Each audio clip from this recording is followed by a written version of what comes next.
Recall a moment from your childhood so vivid that you can almost smell the air or feel the texture of the clothes you were wearing. Now, try to remember exactly what you ate for lunch 3 Tuesdays ago. The first is etched into your soul, while the second has vanished into the ether. This selective, powerful, and sometimes frustrating system is your memory.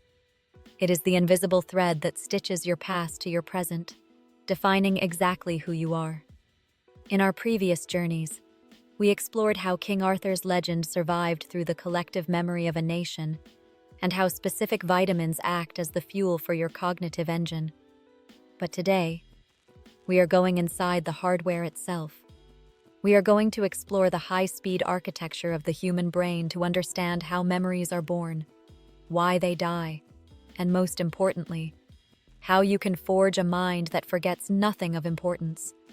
If you want to scale the heights of your career or build lasting wealth, your memory is the ultimate ledger. To understand how to improve your memory, we first have to look at how it functions.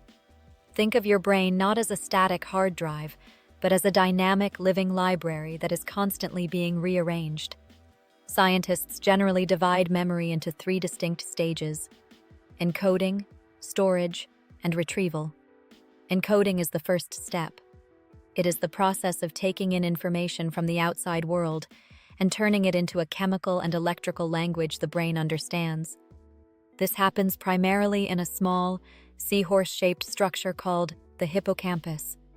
According to research from the National Institute of Neurological Disorders and Stroke, the hippocampus acts like a shipping clerk.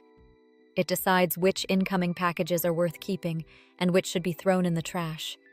If you aren't paying attention, the clerk never even sees the package, which is why you can't remember the name of a person you were introduced to just 30 seconds ago. It wasn't forgotten. It was never encoded in the first place. A fascinating phenomenon here is known as the Baker-Baker paradox. If I tell you a man's name is Mr. Baker, you are likely to forget it. But if I tell you a man is a baker by profession, you are much more likely to remember. Why? Because the name Baker is an abstract label, but the profession baker is connected to a network of images: bread, ovens, white hats, and smells. This shows that the more connections a piece of data has, the deeper it sinks into your mind. Once a memory is encoded, it moves to storage. This is where the magic of synaptic plasticity happens. When you learn something new, the neurons in your brain physically change. They create new connections or strengthen existing ones. As we discussed in our exploration of vitamins, nutrients like B12 and omega-3 fatty acids are the literal building blocks for these connections. Without them, your library becomes structurally unsound. But there is a modern threat to this process called digital amnesia, or the Google effect. Studies from Columbia University suggest that when we know information is easily accessible online, our brains prioritize remembering where to find it rather than the information itself. We are essentially outsourcing our intelligence to the cloud, which leaves us with a shallow understanding of complex topics. If you want to be a high performer, you cannot rely on a search engine for everything. You need internalized knowledge to make split-second decisions and creative connections. The final stage is retrieval. This is the act of finding that information when you actually need it. The more often you retrieve a memory, the stronger the path to it becomes. It is like walking through a forest. The first time is difficult, but after 100 trips, a clear trail is formed. So, how do we train this system? The most effective techniques are actually thousands of years old, dating back to ancient Greece and Rome. The most famous is the method of Loci, or the memory palace. The ancients realized that our brains are not evolved to remember abstract lists of words, but they are incredibly good at remembering spatial locations. To use this, you visualize a building you know well, like your childhood home. To remember a list of items or points for a business presentation, you place them in specific rooms. When it is time to give the speech, you simply take a mental walk through your house and pick up the items. Studies published in Neuron have shown that even ordinary people can achieve near superhuman levels of memory by using these spatial techniques. as it forces the brain to use the highly efficient navigation circuits of the hippocampus. Another vital tool is spaced repetition. Most people try to cram for a test or a big meeting, but the brain is not a sponge that can soak up everything at once. According to the forgetting curve discovered by Hermann Ebbinghaus, we lose about 70% of new information within 24 hours unless we review it. Spaced repetition involves reviewing the information at increasing intervals, 1 day later, then 3 days, then a week, then a month. This signals to your brain that the information is high value and needs to be moved from temporary short-term storage into the permanent long-term vaults of the neocortex. Beyond these mental tricks, we have to address the biological foundation.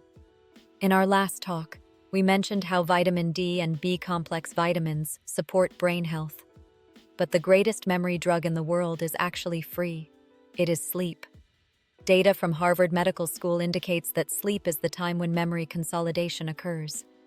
While you sleep, your brain produces specific bursts of electricity called sleep spindles. These spindles are thought to be the brain's way of transferring short-term memories into long-term storage. Sleep also activates a cleaning system that flushes out metabolic waste. If you are sleep-deprived, you are essentially trying to write on a wet piece of paper. The ink just won't stick. Furthermore, we have to talk about the role of emotion. Have you ever wondered why you remember every detail of a car accident or a first kiss, but can't remember a grocery list? It is because the amygdala, the brain's emotional center, sits right next to the hippocampus. When an event is tied to a strong emotion, the amygdala stamps it with a top priority seal. You can hack this in your professional life. If you want to remember a boring set of data, find a way to make it interesting or tie it to a story. Storytelling is the ultimate memory hack because it engages multiple parts of the brain simultaneously. Finally, we have to look at the competitive advantage of a sharp memory in your career. In a world of distracted people, the man or woman who can recall a client's name, their children's hobbies, and the specific details of a contract from 3 months ago is seen as a person of high status and competence. It builds trust and authority. It allows you to synthesize information faster than your peers, leading to those eureka moments that drive innovation and wealth. Your memory is not a fixed trait you were born with. It is a skill that must be cultivated with intent. It requires the right nutrition, the right techniques, and a commitment to protecting your focus from the digital noise of the 21st century. Thank you for exploring the architecture of the mind with me today. If this deep dive into the mechanics of memory and success gave you a new perspective on how to sharpen your edge, make sure to hit that like button. It helps our community of high performers grow and keeps these stories coming. What is the one thing you always seem to forget? And which of these techniques are you going to try first? Are you going to build a memory palace or start a spaced repetition schedule? Let me know in the comments below.